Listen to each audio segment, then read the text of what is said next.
How does the cloud costing models affect decisions that you make in infrastructure? It's really less about the decisions in infrastructure and more in the business. If you start to understand your application that was written and say, okay, well, one serverless doohickey and two serverless doohickeys in a database in one region are X. If my developers have done a good job, I can go to a second region, but it's 2 times the cost. And I've got to go to the business, and I've got to explain to the business the risk of only running in one data center, of having, are you okay? Because if we go ask AWS or Azure, what the uptime is on the data center, it's not 100%. Cloud doesn't magically make that better. So they've got to understand the cost of it and then go to the business and explain it to them, just like they do on-prem. If you're making the argument for DR, for better backups or whatever, you have to bring the business case. The answer of the cloud will make it better isn't going to work, or that DR is not important in the cloud doesn't work either. Do you have to go deeper into the financials around the CapEx, OpEx, and all of that good stuff as well? It's funny, it's such a driver to every project that I can think of that, the finance people must want to go buy more hardware because they can capitalize it and they can depreciate it over time. And suddenly this OpEx and getting on a credit card and paying for things is a tough sell. They still try to wrap around from a development standpoint where we're making something new, which point to the cloud. So until we release it to production, we can call it capital, which gets a little fuzzy.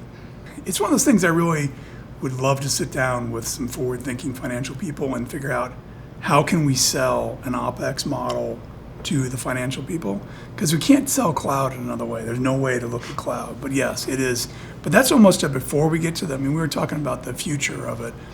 You've already sold it. The first time, the first foot out to the cloud is really when you've got to have that OpEx, CapEx model.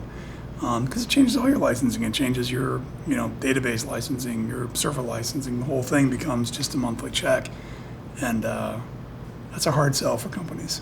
All the more reason you need the financial analyst in IT to have those conversations and to explain it, but also to monitor it. Because if you promise it's $50,000 a month and it's 90, you're not making a lot of friends, nor are you really reinforcing the OpEx, CapEx.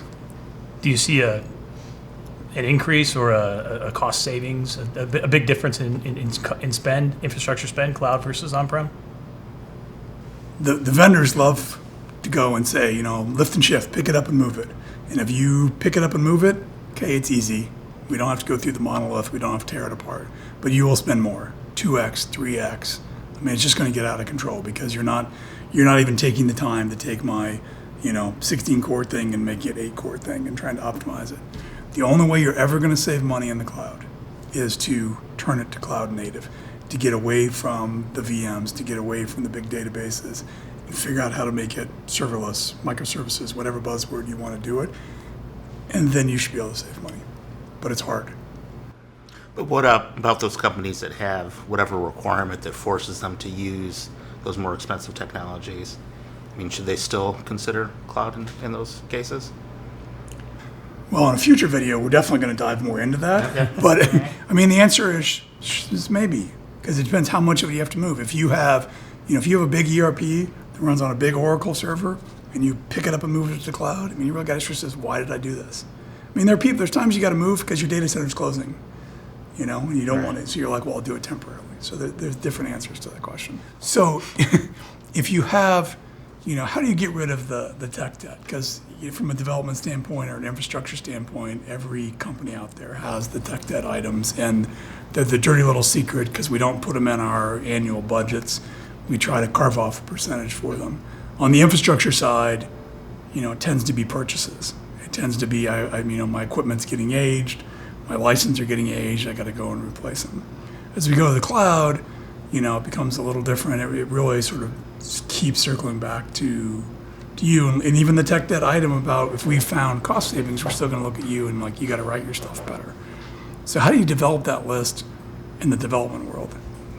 I mean, I think you start with what specific problem that you need to solve, right? So, one of the ones that we're wrestling with right now is we've got a web-based application. That web-based application was developed over 15 years. Web development technologies have evolved over those 15 years. And if you look at our software, you're going to see in what we've got today, all of those evolutions still exist. The reality is when they should have been migrating What's the business? What's the business driver to make that migration? The business driver is just going to be maintainability, right? End users aren't really going to, if the application was designed and built well, end users really aren't going to perceive much value. I mean, over the past 15 years, maybe you make the application a responsive application front end, in which case, when you pull it up on your phone or your tablet and you move things around, it's going to look better. But if it's a basic CRUD application, what we built 15 years ago versus what we've got now isn't going to be radically different. But from the developer's perspective or the technology team's perspective, you're no longer dealing with old frameworks that vendors don't support. I mean, I've got code that if I wanted to go find a current library, I couldn't. I'm sure if I ran it through OWASP, there's certain pieces that probably I should no longer be using that I Do you need have to a problem deprecate. getting employees or contractors that want to work on the old stuff? Well, no one wants to work on it. I mean, and that's the other reality too, right? Is there aren't very many people that are going to want to work on something that's 15 years old. They want to do the new, cool, sexy thing. So that can be a challenge. But the opportunity with that is when you do decide to modernize, everyone wants to be a part of that. They're going to be frustrated with dealing with the old, but they like creating the new. So how do you frame up a business decision, a business answer to do that modernization, even a piece of it?